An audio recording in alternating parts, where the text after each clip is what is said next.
কয়লা হচ্ছে আমাদের অর্থনৈতিক রসায়নের one of the most important একটা টপিক, যেখান থেকে তুমি এমসিকিউ মাস্ট পাবা। তো এমসিকিউ এখান থেকে এত পরিমাণ ইনফরমেশন আছে যে তুমি এমসিকিউ পড়তে যে ভেবা চাকা খেয়ে যাও। টোটাল এই অংশটাতে আমি তোমাকে কয়লা সম্পর্কে যা যা লাগবে ইচ অ্যান্ড এভরিথিং একদম লিখে লিখে তোমাকে বুঝাই দিব। সো এই পার্টটা টোটাল করলে তোমার কয়লা সম্পর্কে আর এক্সট্রা কোনো কিছু লাগবে না। তুমি বইও পড়তে পারো, আবার শুধুমাত্র এই নোটটাও পড়তে পারো, মোর দ্যান এনাফ।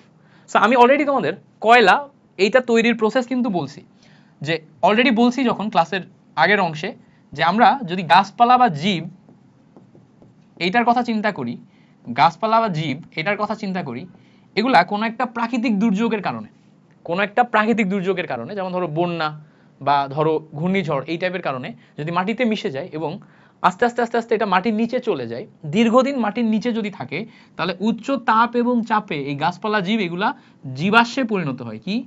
জীবাশ্ম। দীর্ঘদিন ধরে থাকে এবং জীবাশ্মে পরিণত হয়, এটাকে আমরা কয়লা বলতেছি। তাহলে দেখো, দীর্ঘদিন ধরে মাটির নিচে থেকে এই জীবাশ্ম বা জীব এটা আমার কি তৈরি করলো? তৈরি করলো হচ্ছে কয়লা। বুঝতে পারছো? গাছপালা জীব এখান থেকেই আমার তৈরি হলো জীবাশ্ম বা কয়লা। এখন এই কয়লা মাটির নিচে পড়ে আছে। মাটির নিচে যে কয়লাগুলা পড়ে থাকে, এই কয়লাগুলাকে বিভিন্ন মানের কয়লা হিসেবে কাউন্ট করা যায়, বিভিন্ন মানের কয়লা।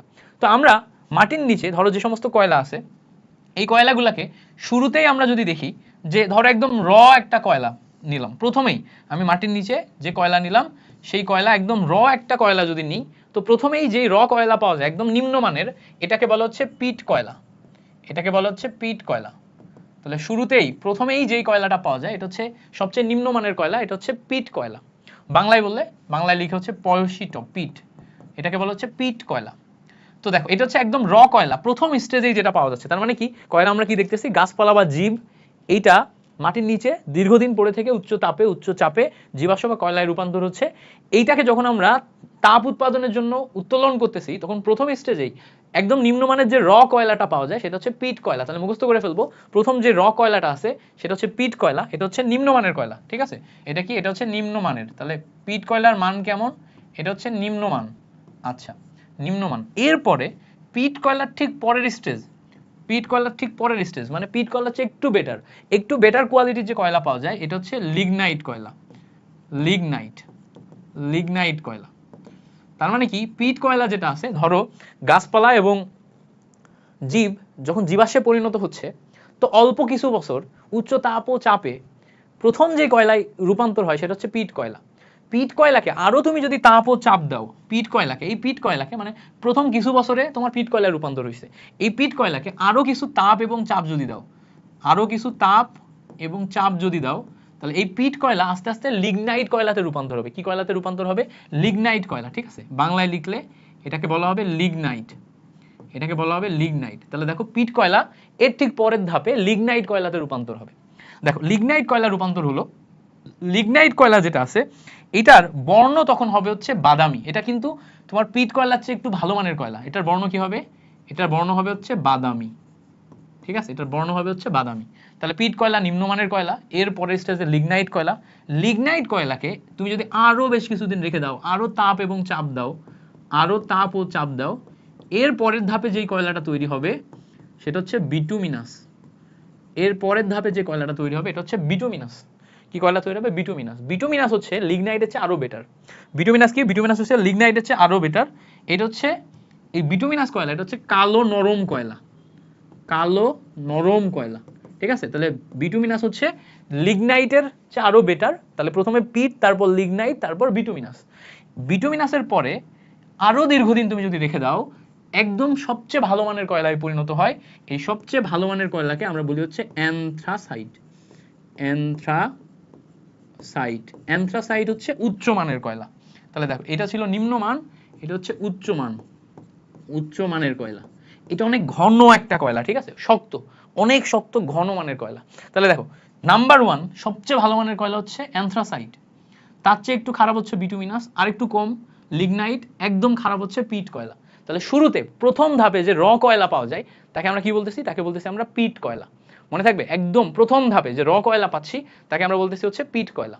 তাহলে দেখো, পিটের পরে লিগনাইট, তারপর বিটুমিনাস, তারপরে অ্যানথ্রাসাইট, তাহলে এই 4 প্রকার কয়লা পাওয়া যায়। এখন প্রশ্ন হচ্ছে বাংলাদেশে যে কয়লা পাওয়া যায় সেটা কি ধরনের কয়লা? বাংলাদেশে বিটুমিনাস মানের কয়লা পাওয়া যায়, ঠিক আছে। বাংলাদেশের কয়লার খনি, বড় কয়লার খনি 5টা। বাংলাদেশে 5টি বড় কয়লার খনি আছে।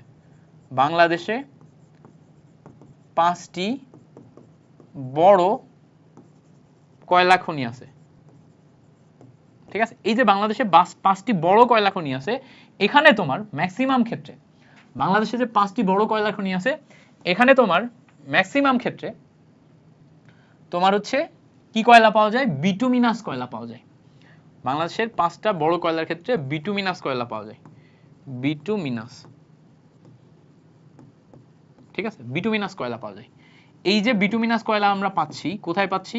5টা বড় কয়লার খনি। এগুলা কোনগুলা? এই 5টা বড় কয়লার খনির নাম কি কি বলতে পারবা কেউ? দেখো, এই 5টা বড় কয়লার খনির মধ্যে জামালগঞ্জ আছে, জামালগঞ্জ হিউজ পরিমাণে কয়লার মজুদ আছে জামালগঞ্জে।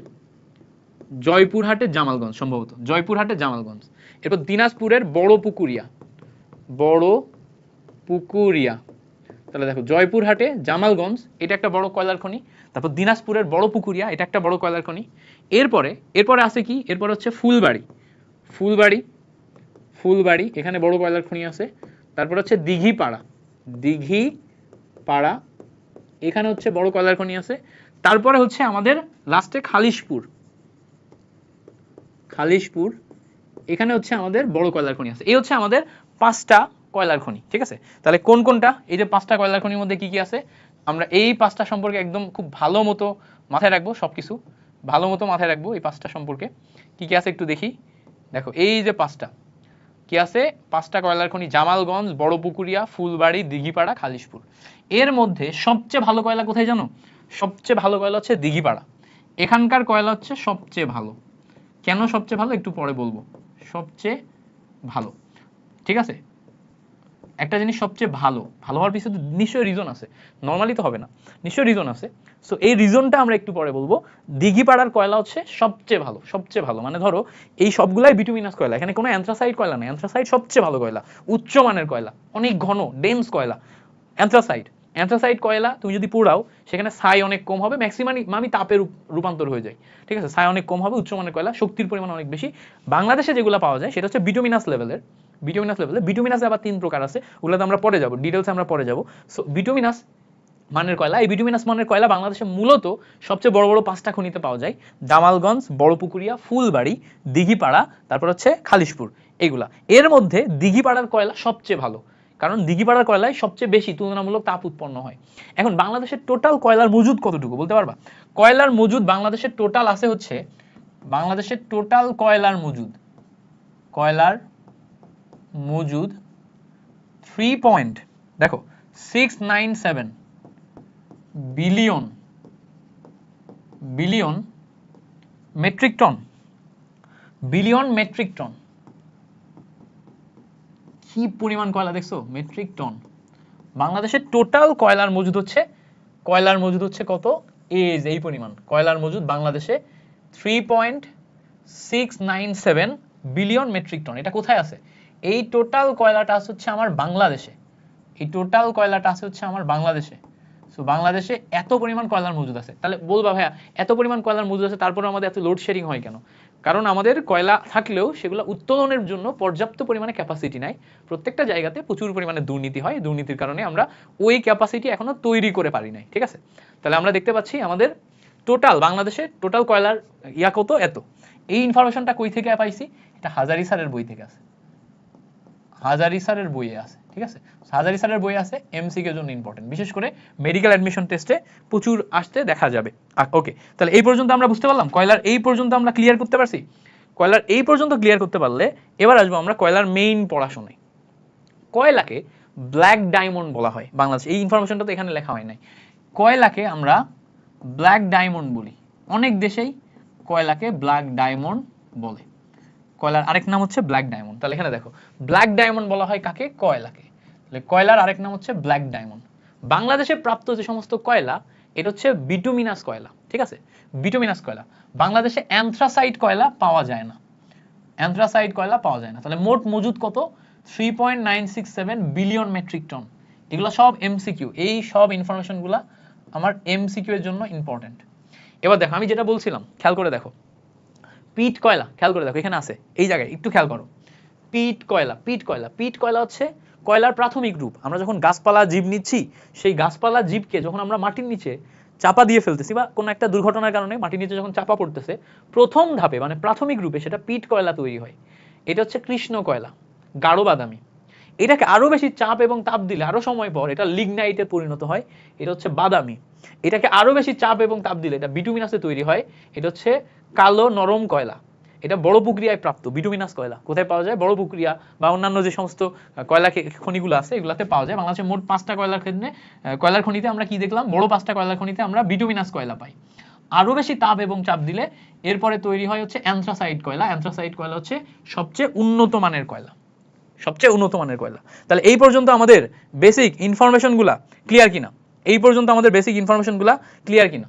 যদি ইনফরমেশনগুলা ক্লিয়ার হয়, এখন আমরা এই বেসিক ইনফরমেশনের উপর ডিপেন্ড করে এই কয়লাগুলা সম্পর্কে আমরা আরো বেশ কিছু তথ্য জানবো, আরো বেশ কিছু তথ্য জানবো। কি কি তথ্য জানবো? দেখো একটু এক্সট্রা ইনফরমেশন জানি। প্রথম কথা, আমরা যদি পিট কয়লার কথা বলি, পিট কয়লা সবচেয়ে র কয়লা। তার মানে কি? এটাতে কম তাপ উৎপন্ন হয়, সবচেয়ে নিম্নমানের কয়লা। তাহলে দেখো আমরা পিট কয়লা সম্পর্কে প্রথম, ঠিক আছে, প্রথম ইনফরমেশন বলতে পারি এটা হচ্ছে নিম্নমানের কয়লা। তাহলে প্রথম ইনফরমেশন এটা কি? এটা হচ্ছে নিম্নমান। যখন এমসিকিউতে বলবে নিচের কোনটি সবচেয়ে নিম্নমানের কয়লা, উত্তর হবে হচ্ছে পিট কয়লা। পিটের ইংলিশ কি? PEAT, পিট। আচ্ছা, এই যে পিট কয়লা, এটা নিম্নমান হওয়ার কারণ কি? নিম্নমান হওয়ার কারণ হচ্ছে এখানে পানির পরিমাণ বেশি, আর্দ্রতা বেশি। আর্দ্রতা যত বেশি হয় কয়লার মান তত খারাপ হয়। তার মানে এখানে আর্দ্রতা বেশি, 80 থেকে 90% পানি থাকতে পারে। এখানে 80 থেকে 90% পানি থাকতে পারে। পিট কয়লাতে 80 থেকে 90% পানি থাকতে পারে, এটা মাথায় রাখতে হবে। 80 থেকে 90% পানি থাকতে পারে। সো 80 থেকে 90% পানি থাকলে এটার জ্বালানি মান কম হয়ে যায়, তখন এটা কম তাপ উৎপন্ন করে। এটা কি? কম তাপ উৎপন্ন করে, কম তাপ উৎপন্ন করে, ঠিক আছে, কম তাপ উৎপন্ন করে, ঠিক আছে, কম তাপ উৎপন্ন করে। এখন প্রশ্ন হচ্ছে ভাই, এটা যদি কম তাপ উৎপন্ন করে, এই তাপ উৎপাদনের ব্যাপারটাকে আবার একটা জিনিস দিয়ে ব্যাখ্যা করা যায়। একটু একটু পড়ি।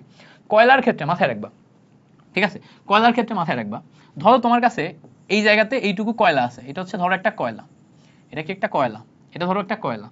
এই যে কয়লাটুকু তুমি নিলা, এই যে কয়লাটুকু নিলা, এই কয়লার ওজন ধরে নিলাম হচ্ছে 1 পাউন্ড, 1 LB মানে কি 1 পাউন্ড, 1 LB মানে কি 1 পাউন্ড।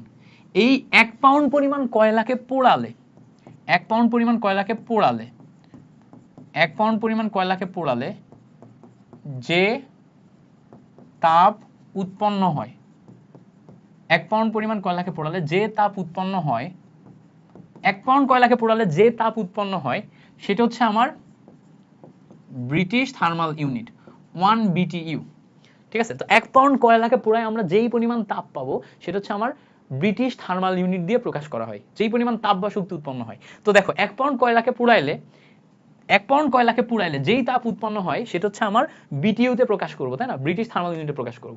তো আমি 1 পাউন্ড কয়লাকে পুড়ায় যত বেশি তাপ পাবো, যত বেশি তাপ পাবো, এটা 1 BTU না, এটা হচ্ছে ব্রিটিশ থার্মাল ইউনিটে প্রকাশ করা হয়। যত বেশি তাপ পাবো, যত বেশি তাপ পাবো, আমার কয়লার ক্যালোরিফিক মান তত বেশি। দেখো এইটাকে বলা হচ্ছে ক্যালোরিফিক মান। যত বেশি তাপ পাবো তত বেশি ক্যালোরিফিক মান।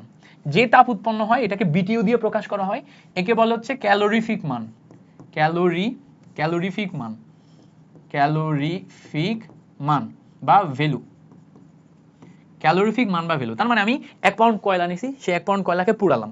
ধরো আমি 1 পাউন্ড পিট কয়লা নিছি আর 1 পাউন্ড অ্যান্থ্রাসাইট কয়লা নিছি, তাহলে পিট কয়লা কম মানে খারাপ আর অ্যান্থ্রাসাইট ভালো। তাহলে সেম 1 পাউন্ড পিট কয়লা পুড়াইলে তাপ কম হবে, বিটিইউ এর পরিমাণ কম হবে, আর 1 পাউন্ড অ্যান্থ্রাসাইট পুড়ালে বিটিইউ এর পরিমাণ কি হবে? বেশি হবে। তাহলে দেখো সেম বিটিইউ পিটের জন্য কম, অ্যান্থ্রাসাইটের জন্য বেশি, তাই না? তাহলে দেখো এই যে তাপ উৎপন্ন কম আর তাপ উৎপন্ন বেশি হচ্ছে, তো যেই পরিমাণ তাপ উৎপন্ন হচ্ছে সেটাকে আমরা ক্যালোরিফিক মান বলতেছি। তাহলে ক্যালোরিফিক মানের ক্ষেত্রে যত বেশি ক্যালোরিফিক মান তত বেশি ভালো, ঠিক আছে, কয়লা তত বেশি ভালো। ক্যালোরিফিক মান যত বেশি, এই যে এই টোটাল ক্যালোরিফিক মান, এটার কথায় আসো, টোটাল ক্যালোরিফিক মান এটা যত বেশি, এই ক্যালোরিফিক মান এইটা আমার যত বেশি, ক্যালোরিফিক মান এটা আমার যত বেশি, বোঝার চেষ্টা করবা, ক্যালোরিফিক মান আমার যত বেশি তত ভালো। তাহলে ক্যালোরিফিক মান যত বেশি তত ভালো, এটা আমাদের মাথায় রাখতে হবে। তাহলে আমরা কয়লা পুড়াইলে তাপ উৎপন্ন হবে, কি পরিমাণ তাপ উৎপন্ন হবে সেটা হচ্ছে ক্যালোরিফিক মান। যত বেশি ক্যালোরিফিক মান তত আমার ভালো, তত বিটিইউ। পিট কয়লা পোড়াইলে কম ক্যালোরিফিক মান, আর অ্যান্থ্রাসাইড পোড়াইলে বেশি ক্যালোরিফিক মান, কারণ অ্যান্থ্রাসাইড ভালো। তাহলে এখানে আমাদের পিট কয়লার ক্ষেত্রে আমাদের কম তাপ উৎপন্ন করে, তার মানে কি ক্যালোরিফিক মান কম। পিট কয়লার ক্ষেত্রে আমি এখানে বলতে পারি ক্যালোরিফিক মান কি কম, ক্যালোরিফিক ভ্যালু কম, ক্যালোরিফিক ভ্যালু কি কম। তাহলে দেখো এটা হচ্ছে আমার পিট কয়লার বৈশিষ্ট্য। তাহলে পিট কয়লা আমি প্রাথমিক রূপ পাইলাম, গাঢ় বাদামি এটা বুঝলাম, ক্যালোরিফিক ভ্যালু কম, কম তাপ উৎপন্ন করে বুঝলাম, এখানে 80 থেকে 90% পানি আছে সেটাও বুঝলাম। ওকে ক্লিয়ার, ক্যালোরিফিক মান এই ব্যাপারগুলো ক্লিয়ার। এরপরে দেখো পিট কয়লার পরে আমাদের আসবে হচ্ছে লিগনাইট কয়লা, তাই না?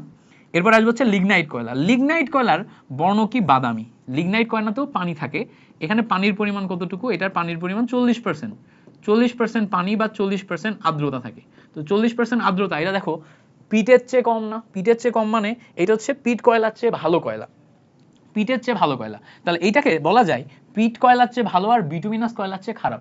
তাহলে দেখো লিগনাইট কয়লাকে এইভাবে সংজ্ঞায়িত করা হয়, ওই বাড়ির ধরো মেজো ছেলে, বড় ছেলের চেয়ে ভালো আর ছোট ছেলের চেয়ে খারাপ, বা ছোট ছেলের চেয়ে ভালো বড় ছেলের চেয়ে খারাপ, এরকম মেজো ছেলে এরকম বলা হচ্ছে। তাহলে এটা পিটের চেয়ে ভালো বিটুমিনাসের চেয়ে খারাপ কে, সেটা হচ্ছে লিগনাইট। তাহলে লিগনাইটের অবস্থান কোথায়, লিগনাইটের অবস্থান মাঝখানে, এটা হচ্ছে পিটের চেয়ে ভালো। তাহলে কি এটা হচ্ছে পিটের চেয়ে ভালো, পিটের চেয়ে ভালো, পিটের চেয়ে ভালো, আর হচ্ছে আমার বিটুমিনাসের চেয়ে খারাপ, বিটুমিনাসের চেয়ে খারাপ।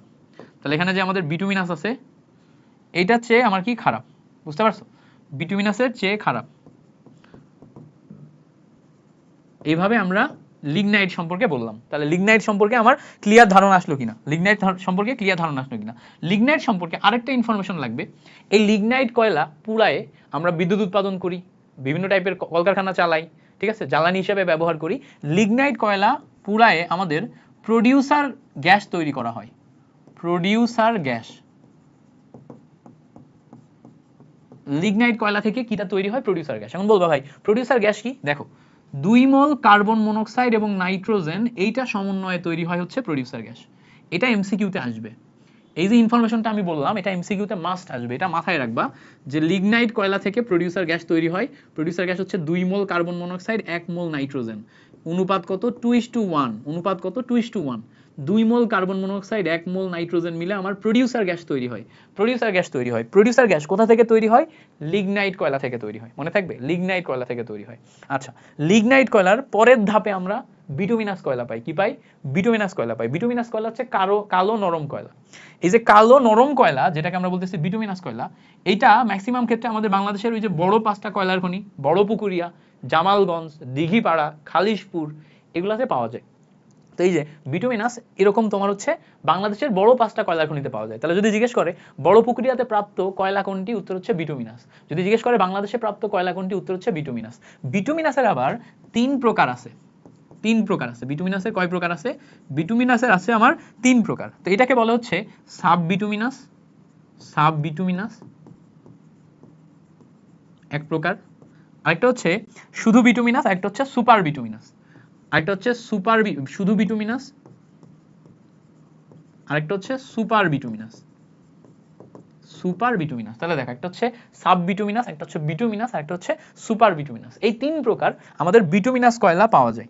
এই যে বিটুমিনাস কয়লা, এই বিটুমিনাস কয়লাতে ফিক্সড কার্বন সংখ্যা অনেক বেশি আছে। এবার বলবা ভাই ফিক্সড কার্বন মানে কি, দেখো কয়লাতে যত বেশি ফিক্সড কার্বন মানে ওই যে কার্বনের পরিমাণ যত বেশি থাকে এটার কয়লার মান তত বেশি হয়।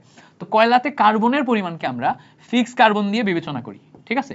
এই ওয়ার্ডটা আমাদের মাথায় রাখতে হবে, fixed carbon, fixed carbon, fixed carbon, কার্বনের পরিমাণ কত বেশি এটা দিয়ে কি বোঝাচ্ছে, এই যে ফিক্সড কার্বন, ফিক্সড কার্বন এইটা দিয়ে বোঝাচ্ছে কার্বনের পরিমাণ কত বেশি, কার্বনের পরিমাণ কত বেশি, ঠিক আছে। তাহলে এই যে ফিক্সড কার্বন দিয়ে বোঝাচ্ছে কার্বনের পরিমাণ কত বেশি। তাহলে যদি আমার এখানে কার্বনের পরিমাণ কত বেশি এটা আমার কি বোঝায়, ফিক্সড কার্বন বোঝায়। তো ফিক্সড কার্বন বা কার্বনের পরিমাণ যত বেশি হয় কয়লার মান তত ভালো হয়, মানে কার্বনকে তত বেশি জ্বালাইতে পারে। কারণ কি, আমরা যখন তোমার হচ্ছে কয়লাকে দহন করব, সাপোজ ধরো কয়লাকে দহন মানে কি, ধরো আমার জিনিসটা এরকম যে কার্বন, এই কার্বনকে অক্সিজেন দিয়ে পুড়াইলে carbon dioxide plus heat produce হবে। তো আমি এখন অক্সিজেনকে যখন পুড়ায় দহন করব, কার্বনের পরিমাণ যত বেশি হবে তত বেশি দহন হবে, তত বেশি হিট হবে, তাই না? যত বেশি আমি কার্বন দিব তত বেশি কার্বন ডাইঅক্সাইড, তত বেশি আমার হিট। তাহলে দেখো কার্বন থেকে কার্বন ডাইঅক্সাইড, কার্বন থেকে হিট, তাহলে এটা আমার কি ফিক্স কার্বন না, কার্বনের পরিমাণ। তাহলে ফিক্স কার্বন যত বেশি তত আমার কয়লার মান ভালো, ফিক্স কার্বন যত বেশি তত আমার কি কয়লার মান ভালো। এই ব্যাপারটা বুঝতে হবে, ফিক্স কার্বন যত বেশি তত আমার কয়লার মান ভালো। তাহলে কয়লার মান অ্যাকচুয়ালি আমার ডিপেন্ড করতেছে ফিক্স কার্বনের মধ্যে। তো আমাদের এখানে বিটুমিনাস কয়লাতে ফিক্স কার্বনের পরিমাণ বেশি, বিটুমিনাস কয়লাতে আমাদের কি ফিক্স কার্বনের পরিমাণ বেশি, এবং সেটা প্রায় 44 থেকে 78% ফিক্স কার্বন থাকে। ঠিক আছে, কত থাকে? 44 থেকে 78% ফিক্স কার্বন থাকে। ফিক্স কার্বন কত? 44 থেকে 78%। তাহলে এটা হচ্ছে আমাদের ফিক্স কার্বন। এই ফিক্স কার্বনের পরিমাণ আমাদের সেম জায়গাতে অ্যানথ্রাসাইটে কতটুকু থাকে? অ্যানথ্রাসাইট সবচেয়ে উন্নত এবং এখানে ফিক্স কার্বন সবচেয়ে বেশি থাকে। এখানে থাকে হচ্ছে 86 থেকে 88% ফিক্স কার্বন, 86 থেকে 88% ফিক্স কার্বন থাকে। ঠিক আছে, এই জন্য এটা সবচেয়ে উন্নত মানের কয়লা। এই উন্নত মানের কয়লা, এবং এটা কি অত্যন্ত শক্ত, এটা অত্যন্ত শক্ত, অত্যন্ত শক্ত, এবং এই কয়লাকে পুড়াইলে কম পরিমাণ তোমার ওই যে ধুলা তৈরি হবে বা কম পরিমাণ ছাই তৈরি হবে। অ্যানথ্রাসাইট কয়লায় সবচেয়ে কম ছাই হয়, কম ছাই হয়, কারণ কি ম্যাক্সিমামই পুড়ে তাপে রূপান্তর হয়ে যায়। তাহলে অ্যানথ্রাসাইডে সবচেয়ে কম ছাই হয়। তাহলে বেশি ছাই হওয়ার কথা কার? পিট কয়লায়। কম ছাই হওয়ার কথা কার? অ্যানথ্রাসাইডে। তাহলে ব্যাপারগুলো ক্লিয়ার করতে পারছি? তাহলে এই ব্যাপারগুলো বুঝতে পারছি, ফিক্স কার্বন কি জিনিস, এগুলো কি জিনিস বুঝতে পারছি। এবার খেয়াল করো, এখানে আমাদের বেশ কিছু জিনিস বলা আছে, এগুলো আমরা একটু দেখব, এই জিনিসপত্রগুলো আমরা দেখব। ওকে, আচ্ছা, এই জিনিসপত্রগুলো আমরা একটু দেখব। ওকে, ভালো করে খেয়াল করো, এখানে আমাদের কয়েকটা ইম্পর্টেন্ট জিনিস আছে, কয়েকটা ইম্পর্টেন্ট জিনিস। কয়লার মান, কয়লার মান ভাইয়া খুব গুরুত্বপূর্ণ একটা কথা। কথাটা কি? কথাটা হচ্ছে কয়লার মান। আচ্ছা, আমি কি এটা এই পেজে পড়াবো? না, আমি এটা এই পেজে না পড়াই, পরে একটা এক্সট্রা পেজ নিয়ে পড়াই। কেমন হয় যদি একটা এক্সট্রা পেজ নিয়ে পড়াই? একটা এক্সট্রা পেজ নিয়ে পড়াই, তাহলে তোমাদের বুঝতে সুবিধা হবে। কয়লার মান, এই জিনিসটা, এই কয়লার মান জিনিসটা সবসময় খেয়াল রাখবা। এই কয়লার মান জিনিসটা তোমার কয়েকটা জিনিসের উপর ডিপেন্ড করে। দেখো, কয়লার মান জিনিসটা কি বললাম? কয়েকটা জিনিসের উপর ডিপেন্ড করে। তো কয়লার মান, কয়লার মান, কয়লার মান হচ্ছে ফিক্স কার্বনের সাথে সমানুপাতিক সম্পর্কে আছে। কার সাথে? ফিক্স কার্বন, এটার সাথে সমানুপাতিক সম্পর্কে আছে। তো ফিক্স কার্বনের সাথে সমানুপাতিক সম্পর্ক মানে কি? ফিক্স কার্বন যত বেশি কয়লার মান তত ভালো। আবার বলি, ফিক্স কার্বন যত বেশি কয়লার মান তত ভালো। তাহলে দেখো, ফিক্স কার্বন যত বেশি কয়লার মান তত ভালো। ফিক্স কার্বন যত কম, এই যে ফিক্স কার্বন যত বেশি কয়লার মান তত ভালো, তত বেশি তাপ উৎপন্ন হয়। আচ্ছা, এই সেম কয়লার মান ফিক্স কার্বন ছাড়া আর কিসের উপর ডিপেন্ড করে? ক্যালোরিফিক ভ্যালুর উপর ডিপেন্ড করে। Calorific value, VALUE, value. তো ক্যালোরিফিক ভ্যালু যত বেশি, ক্যালোরিফিক ভ্যালু, এই যে ক্যালোরিফিক ভ্যালু, ক্যালোরিফিক ভ্যালু যত বেশি, যত বেশি তত বেশি তাপ উৎপন্ন হবে, কয়লার মান তত ভালো, কয়লার মান তত ভালো। তাহলে দেখো, এখানেও আমাদের কয়লার মান ভালো আসলে কিসের উপর ডিপেন্ড করতেছে? ক্যালোরিফিক ভ্যালুর উপর ডিপেন্ড করতেছে। ক্যালোরিফিক ভ্যালু মানে কি? যে কত বেশি তাপ উৎপন্ন হয় সেটা। ঠিক আছে, আচ্ছা, কয়লার মান আরেকটা জিনিসের সাথে সমানুপাতিক, সেটা হচ্ছে ভোলাটাইল মেটার। ভোলাটাইল মেটার বা উদ্বায়ী বস্তু, ভোলাটাইল মেটার বা উদ্বায়ী বস্তু। উদ্বায়ী বস্তু যত বেশি কয়লার মান তত ভালো। উদ্বায়ী বস্তু যত বেশি, উদ্বায়ী বস্তু যত বেশি কয়লার মান তত ভালো। উদ্বায়ী বস্তুর উপস্থিতিতে ক্যালোরিফিক মান বৃদ্ধি পায়। ঠিক আছে, তাহলে তিনটা জিনিসের সাথে সমানুপাতিক, একটা হচ্ছে ফিক্স কার্বন, ক্যালোরিফিক ভ্যালু, আর একটা হচ্ছে উদ্বায়ী বস্তু। এখন প্রশ্ন হচ্ছে, এই কয়লার মান তাহলে কিসের উপস্থিতিতে কমে? এই সেম কয়লার মান এটা কিসের উপস্থিতিতে কমে? ভাইয়া, এমন কয়েকটা জিনিস আছে যার উপস্থিতিতে কয়লার মান আমাদের কমে। এমন কয়েকটা জিনিস আছে যার উপস্থিতিতে আমাদের কয়লার মান কমবে। কি কি আমরা একটু দেখি। এই সেম কয়লার মান কার কার উপস্থিতিতে কমবে? কয়লার মান কার কার উপস্থিতিতে কমবে, মানে কয়লার মানের সাথে কিসের সম্পর্ক? ব্যস্তানুপাতিক, ব্যস্তানুপাতিক। প্রথম কথা হচ্ছে সালফারের পরিমাণ, সালফার এর পরিমাণ। খেয়াল করো, কয়লার মানের সাথে সালফারের পরিমাণের সাথে কয়লার মান ব্যস্তানুপাতিক সম্পর্কে আছে। কারণ কি? কয়লাতে ধরো সালফার উপস্থিত আছে, কয়লাতে ধরো সালফার উপস্থিত আছে, এই সালফার দহন হয়ে সালফার ডাইঅক্সাইড তৈরি হয়। সালফার ডাইঅক্সাইড বাতাসে উড়ে যে পানির সাথে বিক্রিয়া করে সালফিউরিক অ্যাসিড তৈরি করে। এই সালফিউরিক অ্যাসিড পরবর্তীতে পানির সাথে মিশে যখন মাটিতে নামে তখন কি তৈরি হয় বলতো? Acid rain. Acid rain, acid rain. তাহলে দেখো কয়লায় যদি সালফার মিশে থাকে, কয়লায় যদি সালফার মিশে থাকে, কয়লায় সালফার মিশে থাকলে, যেমন ধরো একটা তোমার বাসার পাশে একটা ইট ভাটা আছে, ওই ইটের ভাটায় যে কয়লা ইউজ করা হয় ওই কয়লায় সালফার মিশে আছে। তাহলে ওই কয়লায় যদি সালফার মিশে থাকে তাহলে মাথায় রাখতে হবে ওই সালফার মেশা কয়লায়, একটু ক্লিয়ার চিন্তা করো, এভাবে চিন্তা করো, তোমার বাসার পাশে ইটের ভাটা আছে, সেই ইটের ভাটায় কয়লা ইউজ করা হয়, সেই ইটের ভাটার কয়লায় সালফার আছে মিশে। এখন যদি সালফার মিশে থাকে তাহলে বাতাস ওই কয়লাকে যখন পোড়ানো হবে, অক্সিজেন দিয়ে দহন করব, তখন কয়লার সাথে সাথে সালফারেরও দহন হবে, হলে সালফারের দহন হলে সালফার ডাইঅক্সাইড রূপান্তর হবে, সালফার ডাইঅক্সাইড আস্তে আস্তে বাতাসে মিশবে, বাতাসে আবার জলীয় বাষ্প থাকে, জলীয় বাষ্পের সাথে মিশে সে সালফিউরিক অ্যাসিডে রূপান্তর হবে। তারপরে যখন ওই সালফিউরিক অ্যাসিড পানির সাথে মিশে বৃষ্টিপাত করবে তখন সেটা কিন্তু অ্যাসিড রেইন তৈরি করে। তার মানে কি, সালফার থাকলে আমাদের জন্য ক্ষতিকর। তার মানে কোনো কয়লায় যদি সালফার থাকে সেই কয়লা আমাদের জন্য ক্ষতিকর। তাহলে সালফার যত বেশি কয়লার মান তত খারাপ। তাহলে এখানে আমরা একটা স্টেটমেন্ট দিতে পারি, ব্যস্তানুপাতিক সম্পর্কে আছে, সালফার যত বেশি মান তত খারাপ। ঠিক আছে, এটা একটা স্টেটমেন্ট গেল। আচ্ছা এবার দেখো কয়লার মানের সাথে ব্যস্তানুপাতিক সম্পর্কে আছে কি? আর্দ্রতা। আর্দ্রতা, আর্দ্রতা মানে কি? পানি। আর্দ্রতা মানে কি? পানি। আর্দ্রতা যত বেশি হবে, আর্দ্রতা যত বেশি হবে মানে পানি যত বেশি হবে, কয়লার মান তত খারাপ হবে। কারণ আমরা জানি পানি যদি বেশি হয় তাহলে ওই কয়লা কম ক্যালোরিফিক মান তৈরি করবে। আর্দ্রতা বেশি হলে কয়লা কম ক্যালোরিফিক মান তৈরি করবে। তাহলে এটা এইভাবে বলতে পারি, আর্দ্রতা, আর্দ্রতা খেয়াল করো, এখানে আমরা এইভাবে বলতে পারি আর্দ্রতা, আর্দ্রতা বেশি হলে কম ক্যালোরিফিক মান মানে কি? কম তাপ, কম তাপ উৎপন্ন করে। তাহলে যদি আমাদের আর্দ্রতা বেশি হয় তাহলে কম ক্যালোরিফিক মানে কম তোমার তাপ উৎপন্ন করবে। আরেকটা জিনিসের সাথে আমার ব্যস্তানুপাতিক সম্পর্কে থাকে, সেটা কি? সেটা হচ্ছে ধুলাবালি, ধূলিকণা, ধুলাবালি, ধুলাবালি বা ডাস্ট। তো কয়লার মধ্যে যত ডাস্ট বা ধুলাবালি থাকবে তত আমার কয়লার মান খারাপ হবে। কারণ কি? ধুলাবালি বা ডাস্ট তো আর তোমার পুরায় আমি হিউজ পরিমাণে তোমার পাবো না, তাই না? এনার্জি পাবো না। তাহলে ধুলাবালি বা ডাস্ট যত থাকবে তত আমার কয়লার মান খারাপ হবে, তত আমার ওই কয়লা পুরায় আমি কম পরিমাণ এনার্জি পাবো। তাহলে কয়লার মানের সাথে ধুলাবালি বা ডাস্ট এটাও ব্যস্তানুপাতিক সম্পর্কে আছে। তাহলে দেখো একটা হচ্ছে আমার সালফার, একটা হচ্ছে আর্দ্রতা, আরেকটা হচ্ছে ধুলাবালি বা ডাস্ট। ঠিক আছে, ধুলাবালি বা ডাস্ট এভাবেও বলা যায়, ছাইও বলা যায়, ধুলাবালি ডাস্ট বা ছাই। ছাই জিনিসটা কেমন? ধরো একটা কয়লা পুড়ায় আমার তাপ কম তৈরি হচ্ছে, তার মানে ধুলাবালি বা ডাস্ট আছে, ওইটা আমার ছাইয়ে রূপান্তর হচ্ছে। তাহলে একটা কয়লা মানে ধরো 1 কেজি কয়লা পুড়াইলাম বা 1 পাউন্ড কয়লা পুড়াইলাম, 1 পাউন্ড কয়লায় অনেক বেশি ডাস্ট থাকার কারণে সেটা পুড়ে ছাই বেশি হলো, তাপে রূপান্তর হয় নাই, ছাই বেশি হলো। তাহলে ওখান থেকে আমি তাপ কম পরিমাণ পাবো, তাহলে আমার কয়লার মান খারাপ। তাহলে ছাইয়ের সাথে আমার কয়লার মান ব্যস্তানুপাতিক সম্পর্কে আছে। তাহলে আমি কোনটায় সমানুপাতিক কোনটায় ব্যস্তানুপাতিক এটা বুঝলাম কিনা, এটা বুঝতে হবে।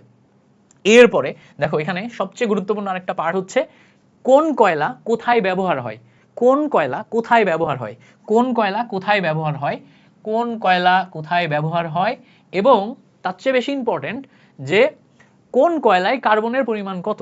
এইটা একটা খুব গুরুত্বপূর্ণ পার্ট। আসো, আমাদের কাছে পিট কয়লা আছে, আমাদের কাছে কি আছে? পিট কয়লা আছে, লিগনাইট কয়লা আছে, বিটুমিনাস কয়লা আছে, অ্যান্থ্রাসাইট কয়লা আছে। পিট কয়লায় 12 থেকে 15% কার্বন আছে, লিগনাইটে 50%-এর কাছাকাছি, বিটুমিনাসে 45 থেকে 78%, অ্যান্থ্রাসাইটে 86 থেকে 88, সবচেয়ে বলছি বেশি, সবচেয়ে বেশি। এন্ড দেখো অ্যান্থ্রাসাইট কয়লা এটা আমরা ধাতু নিষ্কাশন, বিদ্যুৎ উৎপাদন এগুলোতে ব্যবহার করি। বিটুমিনাস কয়লা কোক এবং কোল গ্যাস উৎপাদনে ব্যবহার করি। লিগনাইট কয়লা বিদ্যুৎ উৎপাদন এবং বয়লায় ব্যবহার হয়। আর পিট কয়লা রেলগাড়ি বা ইটের ভাটায় ব্যবহার হয়। তার মানে দেখো ইটের ভাটায় ব্যবহার কার?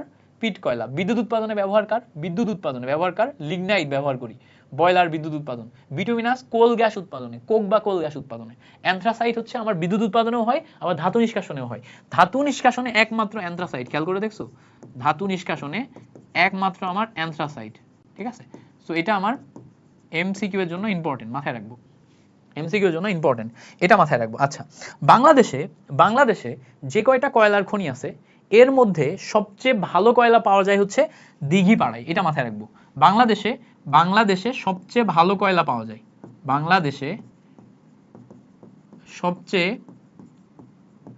বেশি, ঠিক আছে, ক্যালোরিফিক মান বেশি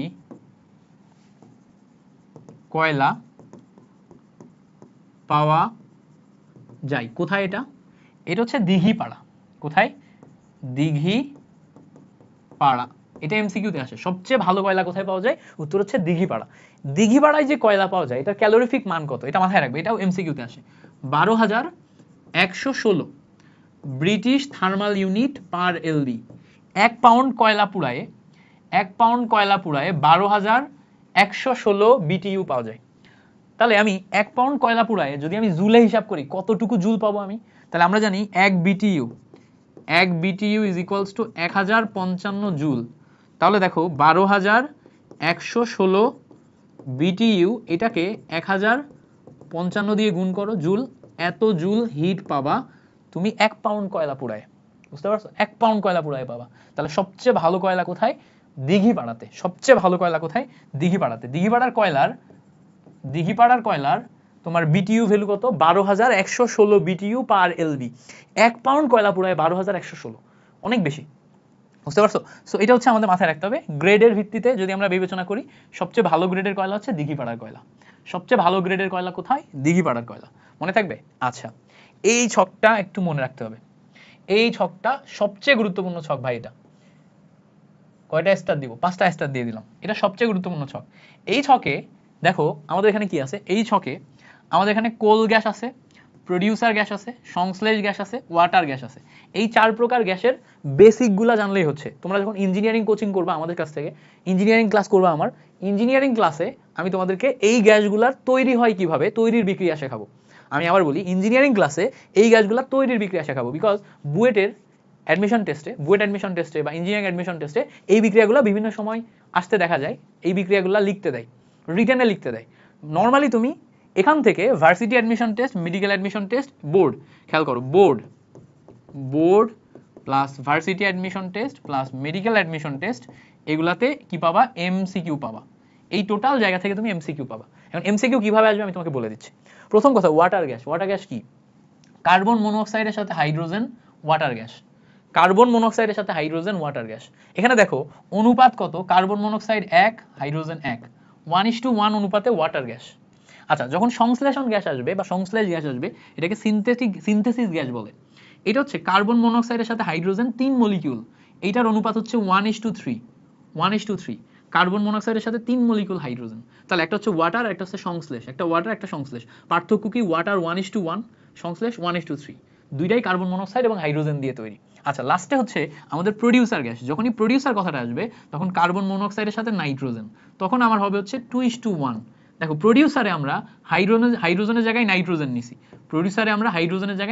নিছি, ওকে, এই হচ্ছে আমাদের কাহিনী। এবার মাথায় রাখবো, কোল গ্যাস যেটা আছে, কোল গ্যাস হচ্ছে আমাদের মিশ্রণ।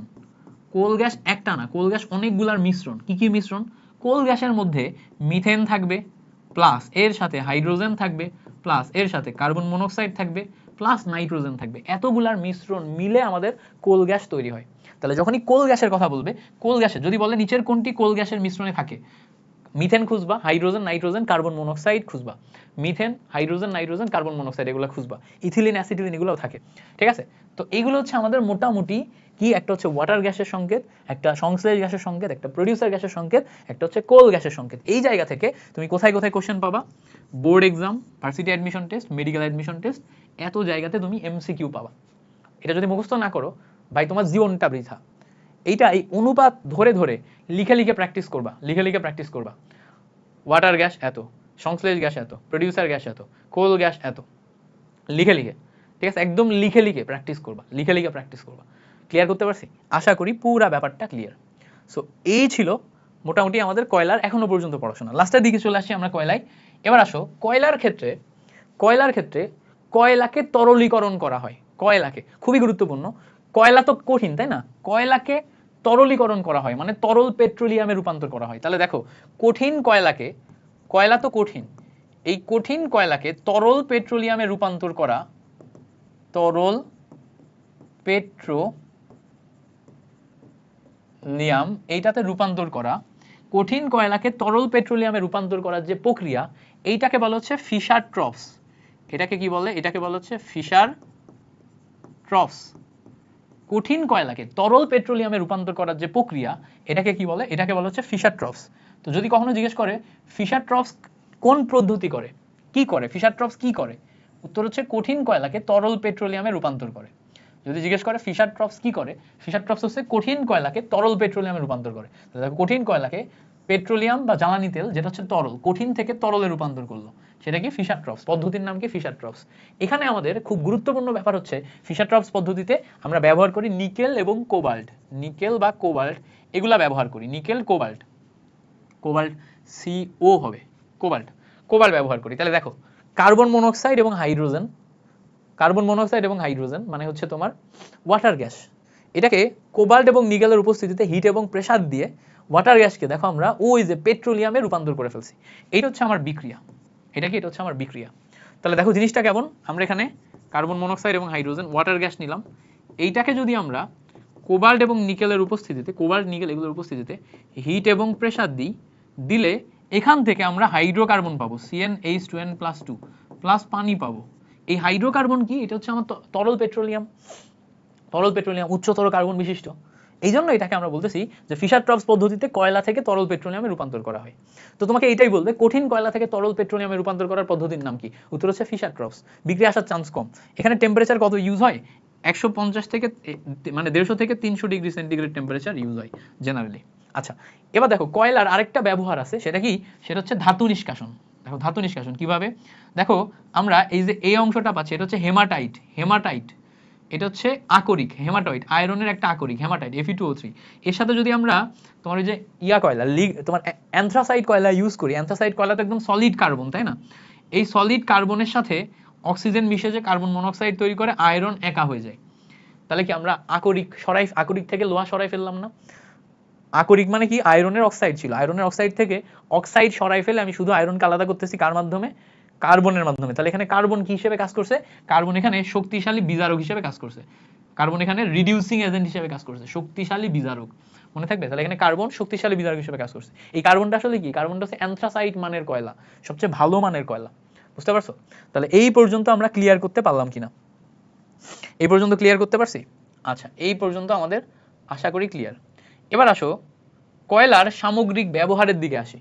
তো কয়লার সামগ্রিক ব্যবহারে দেখো কয়লা ভিত্তিক বিদ্যুৎ কেন্দ্রের সুবিধা আর কয়লা ভিত্তিক বিদ্যুৎ কেন্দ্রের অসুবিধা, এটা একবার রিডিং দিবা। কয়লা ভিত্তিক বিদ্যুৎ কেন্দ্র যেটা আছে, এটা সহজলভ্য জ্বালানি, এটা সুবিধা। কয়লার দহনে প্রচুর তাপ শক্তি পাওয়া যায়, এটা সুবিধা। অন্যান্য জ্বালানির তুলনায় বিশ্বে কয়লার দাম কম, এটা সুবিধা। তাহলে এই তিনটে হচ্ছে আমার সুবিধা। অসুবিধা কি আছে? কয়লা ব্যবহার করলে পানি দূষণ হয়, ভূমি ক্ষয় হয়, পরিবেশ দূষণ হয়। কারণ কি? কয়লার মধ্যে সালফার থাকে, সালফার ডাইঅক্সাইড, ওই যে ভূমি মানে তোমার দূষণের ব্যবহার বলছি, গ্রিন হাউস ইফেক্ট তৈরি করে বা বৈশ্বিক তাপমাত্রা বৃদ্ধি করে। আচ্ছা, কয়লার কঠিন জ্বালানি, এটা পরিবহন ব্যয় অনেক বেশি। এটা কঠিন জ্বালানি, এটার কি? পরিবহন ব্যয় অনেক বেশি। সাপোজ ধরো তুমি যদি পানি পথে আনো, তাও পরিবহন ব্যয় বেশি হবে। তুমি যদি স্থলপথে নিয়ে যাও, তাও পরিবহন ব্যয় অনেক বেশি হবে। কয়লার ব্যবহার কি কি আছে দেখো। ব্যবহার কিন্তু আমাদের এখানেই অনেকগুলো আমরা পড়ছি। এই যে এই জায়গার ব্যবহারগুলো দেখে কিন্তু আমরা চাইলে খেয়াল করতে পারতাম। ওই যে ব্যবহার পড়ছি, এই ব্যবহারগুলো ছাড়াও এখানে কয়লার আর ব্যবহার কি কি আছে দেখো। স্পেসিফিক ভাবে তোমাকে আমি এখানে লিখে দিছি যে লিগনাইট কয়লার ব্যবহার হচ্ছে বিদ্যুৎ উৎপাদন এবং বয়লার জ্বালানি, স্পেসিফিক ভাবে লিখে দিছি। এবার যদি মুখস্থ না করো, তাহলে তোমার কি, তোমাকে একটু অ্যাপ্রিশিয়েট করা উচিত। খারাপ কথা বলে লাভ নাই, আমি ভালো টিচার, আমি খারাপ কথা বলি না, আমি তোমাকে ভালো কথাই বলবো। তোমাকে অ্যাপ্রিশিয়েট করা উচিত। I appreciate your efforts. তুমি না পড়ে যে ইফোর্টটা দিছো, তুমি না মুখস্থ করে যে ইফোর্টটা দিছো, এর কারণে তোমার রেজাল্ট খারাপ হবে। রেজাল্ট খারাপ হইলে আই অ্যাপ্রিশিয়েট ইউর ইফোর্টস। তুমি রেজাল্ট খারাপ করে যখন মন খারাপ করে বসে থাকবা, তখন আমরা বলবো, সান্ত্বনা দিব, ঠিক আছে বাবা, সমস্যা নেই, জীবনের রেজাল্ট খারাপ হতেই পারে। বাট এটা কিছু হইল না। চলো, লিগনাইট কয়লা বিদ্যুৎ কেন্দ্র এবং কয়লা জ্বালানি তৈরি করে। বিটুমিনাস কয়লা, এটা কোক এবং কোল উৎপাদন করে। তাহলে বিটুমিনাস মানেই হচ্ছে কোক এবং কোল। আচ্ছা, আর অ্যান্থ্রাসাইট মানে কি? ধাতু নিষ্কাশন, একটু আগে দেখলাম। এবং এটা ধোঁয়াহীন জ্বালানি।